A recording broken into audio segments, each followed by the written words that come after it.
Ja sam rekla, ne, ja neću da spavam s tim ljudima, oni su, moraš, ti više nikad nećeš da odeš kući, mi ćemo tebe da zatvorimo, mi ćemo te, svašta su mi pretili.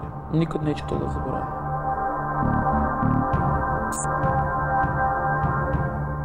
Ni traga ni od hotela, ni od ono, tu su bile neke kao neke barakice kontejnerskog tipa, nenamontirani neki kreveti, nije bilo ni kupatila, ni WC-a, ni... I tu već se vidi da se o nečemu radi. Sve obleko sam leginjal. Kako se oblačanje? Ti se sablečeš, давай je da se oblečeš, ono let, obleče na tebe, ono te zaledi.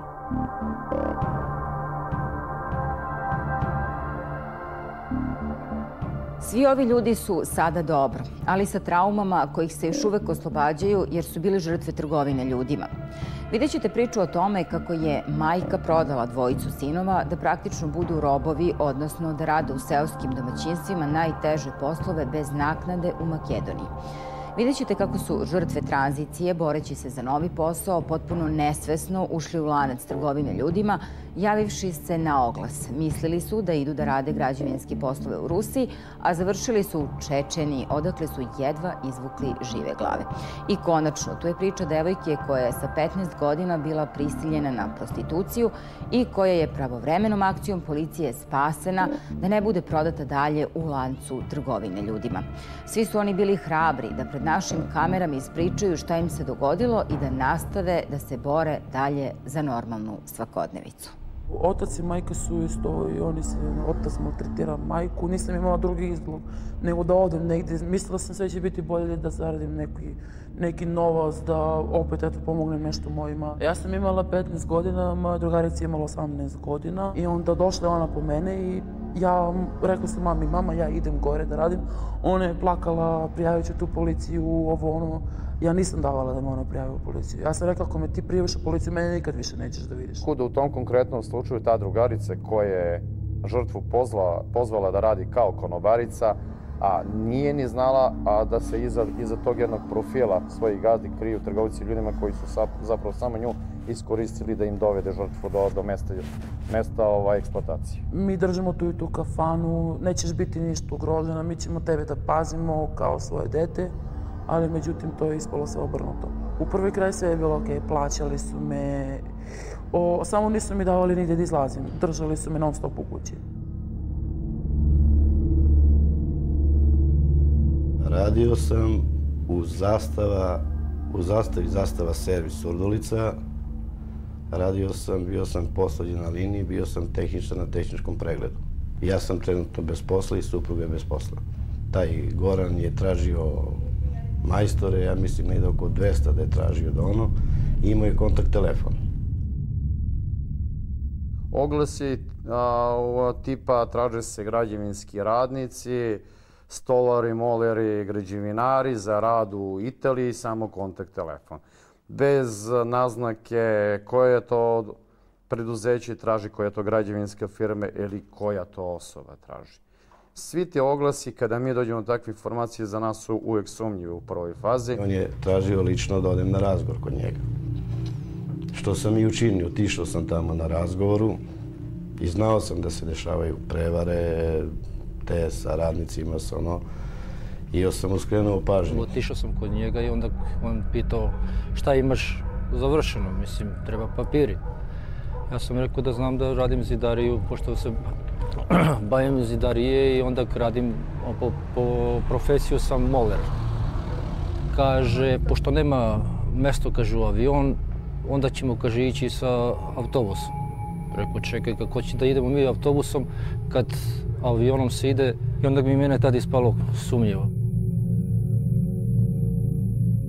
Pa to je bilo pre nekih 8 godina, valjda maj mesec, slično, period godišnji kao i sad. Mi smo živjeli u Trgovištu, ja živim u Trgovištu sa ženom i decom. I onda su mi javili da su 2 dečkića došla iz Makedoniju, da su pobegla. Nas nije majka nije odvela. Šta? Kako? Pa tako, kod deca, pastilji po Makedoniji. Slugovanje. Odvede me od dete malo, 6 godina me odvede pastir da bi se vikao. Kome te je odvela? tamo kod nekoj gazde. Pa je li ona majka? Pa majka, ona je umrela u 40 godina. A je li ona uzela novac od toga gazde? Od toje gazdu ništa ne je uzela, samo je uzela, znam ja, 50 marke. Ta dva brata su u vrlo malom periodu svog života na teritoriji Makedonije živjeli zajedno. To je u početnoj fazi kada im se majka preudala na teritoriji Makedonije i kada je onda vrlo brzo stariji brat bio prodat nekome. Tako da oni nisu kod svih porodica gde su služili bili u tom jednom zavisnom robskom odnosu. Ali u dobrom delu tih porodica su bili pravi robovi.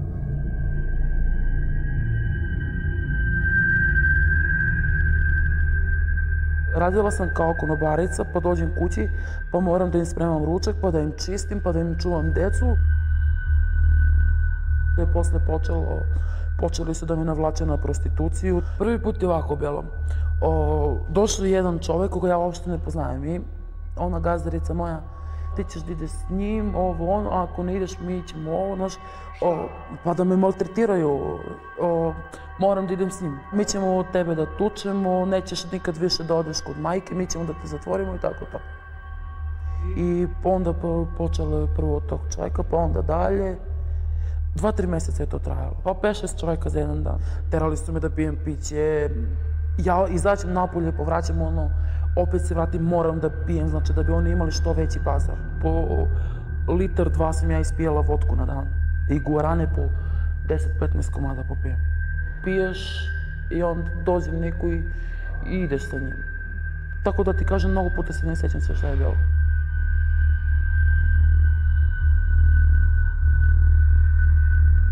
Činjenica je da se do informacija ili pravih informacija vrlo teško dolazi na samom terenu. Zato što su sve devojke, a iz straha, zbog nečega, uslovljene, naviknuti, naučene da se ponašaju kao nimir dame. Kada je bila racija, oni mene sklone. Mnogo puta su dolazili ljudi da mi izvuču dolasku. Dolazio je centar za socijalni rad.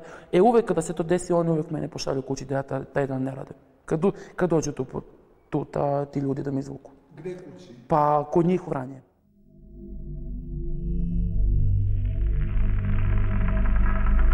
Pa nije mi bilo sumnjivo zato što sam već znao da se velika grupa prijavila, njih 42-3 je bilo već prijavljeno. Čak sam ja i deviznu karticu otvorila na moje ime da se uplaćuje na moje ime u komercijalnoj bazi. Znači sve je bilo najnormalnije i nisam ništa posumnjala. I onda smo išli tom Evropskom unijom sve do beloruske granice. Prvi put ne samo meni, nego se je većini stvorila sumnja kad su rekli da kažemo da idemo na neku proslavu u Moskvi, da idemo na 15 dana. Pa mi smo shvatili već kad smo stigli u Moskvi, Znači, kad smo stigli, onda već kad je pao mrak. I onda iz autobusa nismo smjeli nigdje da izađemo. Pošto je javljeno nama da ne izlazimo iz autobusa, pošto nemamo papira, nemamo ništa. I onda smo mi bili 3-4 dana u Moskvi, iz Moskvi smo trebali da idemo mi za Soči. A mi ne za Soči, nisu nas prebacili za Soči, nego smo mi već otišli u Čečeniju, u Grozno dole. Dakle, smještaj nije bilo, nego bilo kontejner. I onda kad smo mi otvorili, kapije su bile velike, ograđene, znači sa sve strane, bilo je 4 do 5 metra visine. Naprimjer, naoružan uđe, pogleda, Šta su imali od oružja? Pištolje su nosili, obično tu za kuc. Pištolje su nosili.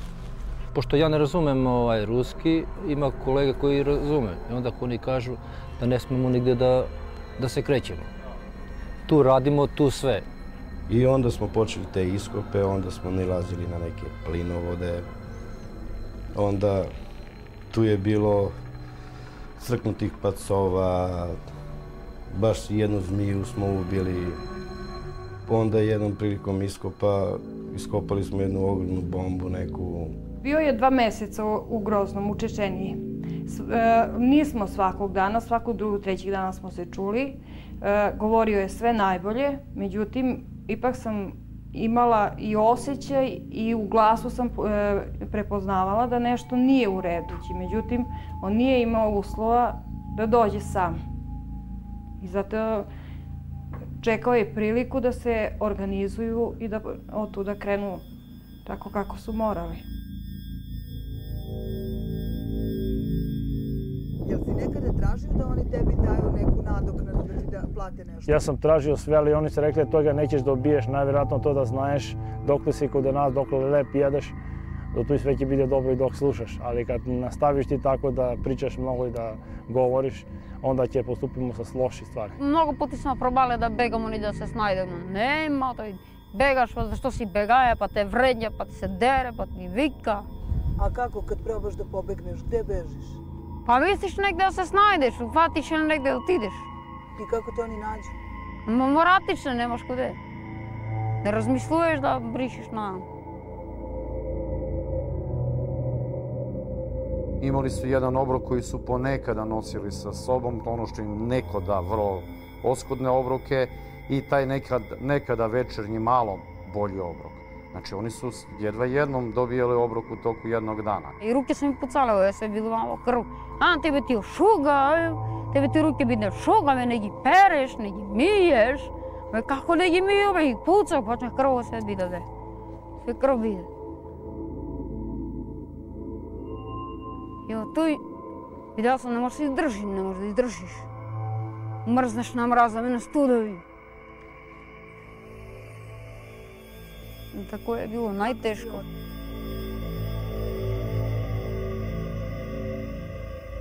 Ceo dan, znači nisu ulazili u zatvorenu prostoriju, hladnoća -10, -15, van naseljenog mesta, a onda u večernjim satima su se vraćali, mokri, pokisli, promrzli i tako su ležali sa svom tom garderobu koja im se vrlo često sušila na njima, da bi dočekali naredno jutro i opet iznova.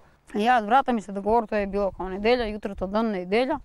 Mi kako znajemo da napuštimo mesto? Vikam, nema život. Ja sam se pred brata mi izborio, dogovarao sam se.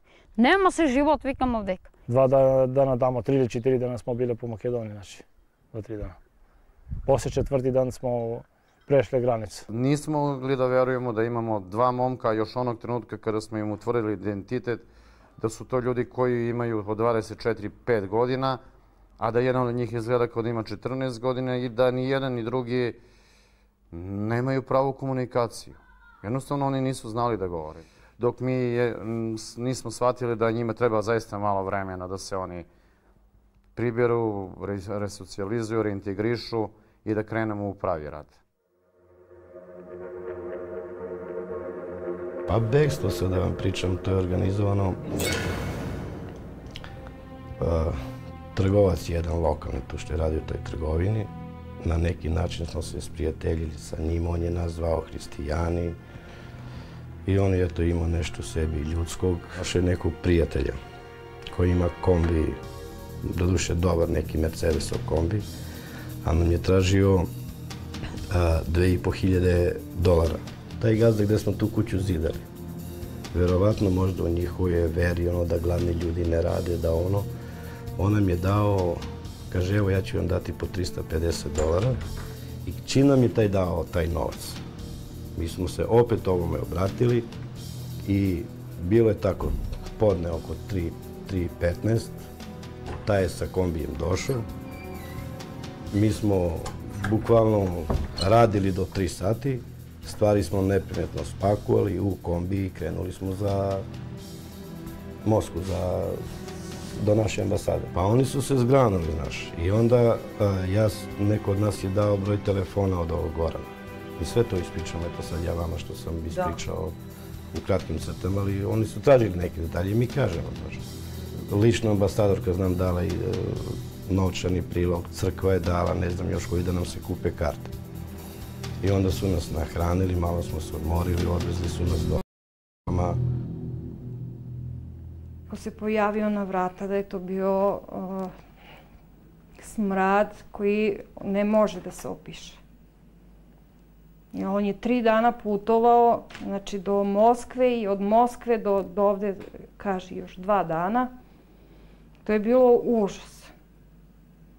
I onda ujutro tu, dok smo kafu popili, dok mi je on nama rekao šta je i kako je. I onda... Ste plakali? Pa šta možeš drugo? A deca? Deca preživljavaju najteže. Najteže.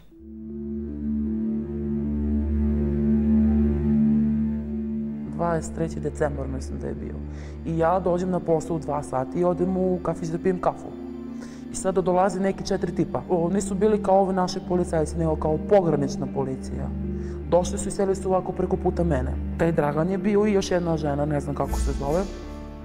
Sedeli su preko puta mene jedno 10 minuta. Moj kolega Dragan je bio nosioc tog posla u tom trenutku, ko su to najteži momenti doći do žrtve trgovine ljudima. Zašto? Zato što one potpuno izbjegavaju komunikaciju, naročito s ljudima iz policije u toj prvoj fazi. Izvinite, gospođe, da li mogu da dobijem vašu ličnu kartu? Ja sam onda rekla, nemam ličnu kartu.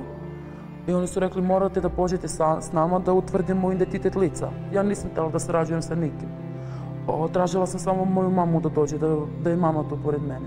To je jedna životna priča u kojoj oni sami ulaze kad steknu poverenje u vas. Izvršioci su lišeni slobode, tako da je prvo okrivljena osuđena 4 godine zatvora, a drugo okrivljena, pošto se radi o bračnom, građanskom, nevenčanom paru, na 3 godine zatvora, još uvek su u zatvoru. Dragan me spasio.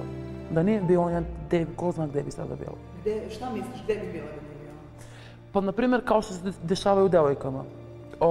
Iz Preševo prodate nekom drugom, odeš kod nekog drugog gazde. Pa se taj bavi s tobom prostitucija, držite mjesec dana, pa kad vidi da više ne valjaš, pa te šalje na drugu, pa te šalje na trećeg i tako to. Kao što su mnoge devojke završile to. Svakog dana ja razmišljam o tome. To će mi ostati posljedice do kraja života. Nikad neću to da zaboravim.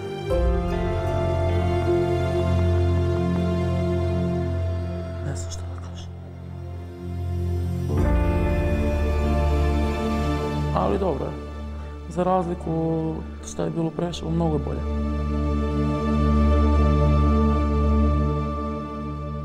Sedeli su u mjesec, 2 dok im je opština izdala tu staru školu, malo preuredila. Donosio sam im hranu, vodio ih na televiziju kod mene na večeru, da gledaju serije i tako. Pa dobro, rekao ti dam vika ključe, vika kuću, mene kuću neće mi odnesete, vi se dobri, vika, momci, vika, možda sedite koliko hoćete, vika, koliko i vas odgovara, vika, šta hoćete, radite, vika, kako umijete da živite, snalazite se. To se mene, vika, ne tiče, vika, ja što možem nešto da pomagam, će pomagam, što ne možem, nikomu ništa se to ne tiče više. Kako sada živite? Pa nekako, eto, tu nešto idem, radim po naravno, kako će da ne da živim. A Srba? Srba je u teško stanje. Bolesan je, pa nema kuda to. Pa jeste Srba i više propatio od brata Novicu. Možda je ovaj bio malo jači, zdraviji, to je lakše podneo. To je najgore, znači, da bide nekoj pastir. To je najgore. Niko je ne interesira, gleda da ga splatiše, da ga uništi, znači što uopšte da ne postoji u životu. Da se uzdigne na površinu, znači da bide domaćin i čovjek da bide kao što treba. To i dan danas tako ima kod nekom ljudi što voli tako da radi, da iskorištava. Ono što je dobro u svemu ovome, što je nakon jednog dužeg ćutenja država Makedonija pokrenula istragu i prema nekim našim nezvaničnim podacima ta istraga ide u jednom dobrom pravcu.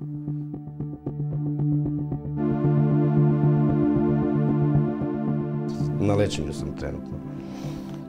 Krvni pritisak mi je 240 sa 140 bio. Doktor celog dana me nije pustio dom zdravlja, dao mi neke lekove za smirenje. Baš me pitao sam imao neke stresne situacije. Znači, totalno smo bili, ja sam bio smršao sa možda 12-13 kila koji sam otišao sa 80 kila tamo.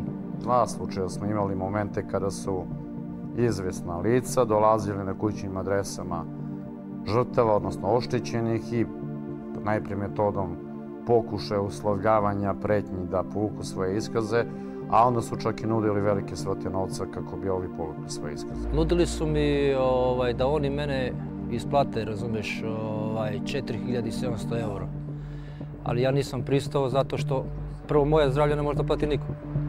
Drugo stres, a drugo ne može da mi plati što mi je porodica znači bila ugrožena, znači one stresove i sve. Evo sada ga sretnem, ja ne bi mogao da se svađam sa njim, jednostavno ne bi se svađao. Jednostavno bi okrenuo glavu i prošao bi pored njega i tako. On je došao tuda, pored svog pakla koji je proživeo tamo, on je samo 2 dana, tako reći, odmor imao i mi smo krenuli šipurak da sakupljamo, da prodajemo, da bi ono što sam bila dužna za tih 2 meseca koji nije, znači on nije bio tu, da izmirimo račune. Ovaj mlađi sin, on je odličan učenik, imao je pravo na đačku stipendiju. Sve sam skupio papire, ali iz razloga što na birovu, ako se ne javiš posle 3 mjeseca, oni te brišu sa evidencije. Zbog te čečenice sam imao prekid i dete ostalo i bez te stipendije. Stipendiju ne možemo da dajemo po zakonu kao lokalna samouprava, ali možemo da pomognemo tom dečaku ili devojčici da studira sa određena sredstva. A evo ja ovde ispred kamere obećavam, nek se jave i ja ću lično da ih pozovem da jednog od njih zaposlimo, jer sigurno ljudi kad su preživeli takvu traumu da zaslužuju da u ovu opštinu nađemo jedno mesto za njih da rade. Predsjednik opštine Surdulica je obećao da će pomoći pri zapošljavanju ljudima koji su bile žrtve trgovine ljudima u Čečeniji. A i ove nedelje su nam sponzori pomogli da ostalim junacima naših priča odnesemo neke donacije. S obzirom da živite u jako teškim uslovima i s obzirom da ste preživjeli veliku porodičnu i ličnu tragediju, ekipa emisije Više od života televizije B92 i neki dobri ljudi iz firme Megatrend i Kolibri iz Vranja i Dona Line iz Vranja rešili su da vam bar malo pomognu. Hvala. Bolje da ste našli. Hajde da vidim da li vam se sviđaju plati.